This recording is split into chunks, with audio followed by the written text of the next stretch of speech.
Hi everyone, my name is Heather and I'm the person behind Happy Puppy Truffles. Today I wanted to share with you guys another paper pattern that you can download free from my website and use for all sorts of different origami projects. I thought I'd do a couple more fun ones that are part of the whole fall theme before we dive right into all of the holidays and snow-filled themes that we'll do.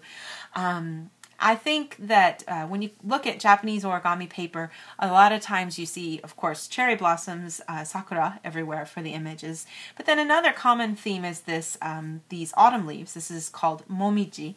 And it's just like a seven-pointed little leaf, and oftentimes it turns red, a really beautiful, brilliant red.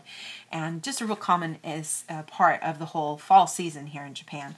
And I just tried to do my own kind of take on it. It's a pretty common used piece of imagery in like a Yuzen Chiyogami. If you get some of that kind of origami paper, you'll probably see that sometimes. So I've kind of put together a couple different versions here of this. There's like a lighter color, a pale kind of celery almost, green, a really deep reddish brown, and then this orange color, just kind of mimicking some of the colors you see for this.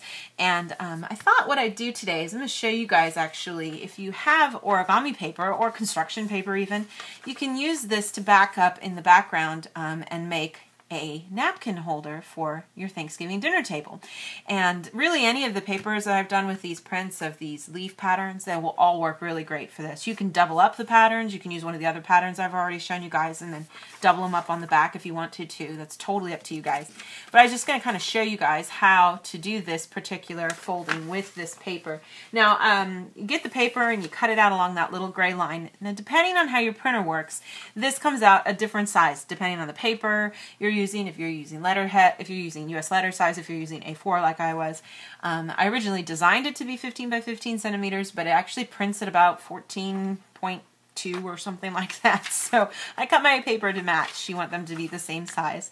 But you want to make sure, of course, that you have the two papers, the white sides back to each other here. And I'll show you guys how now to fold this to make a fork utensil holder for your Thanksgiving table. So what I want to do here is I'm going to treat my red as my accent color, and with that actually on the bottom here I'm going to try to fold both of these in half. Sometimes that can be tricky because they tend to always shift on you, so if you want to, you can do the preliminary creases first. I'll take the this pattern piece first and just go ahead with the paper's color side facing up, fold it in half, and then fold it in half again.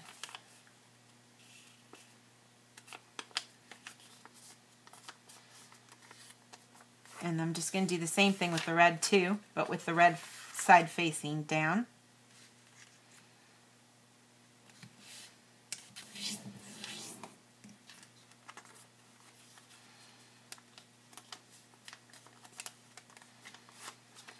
Then we can kind of open things up and just put them together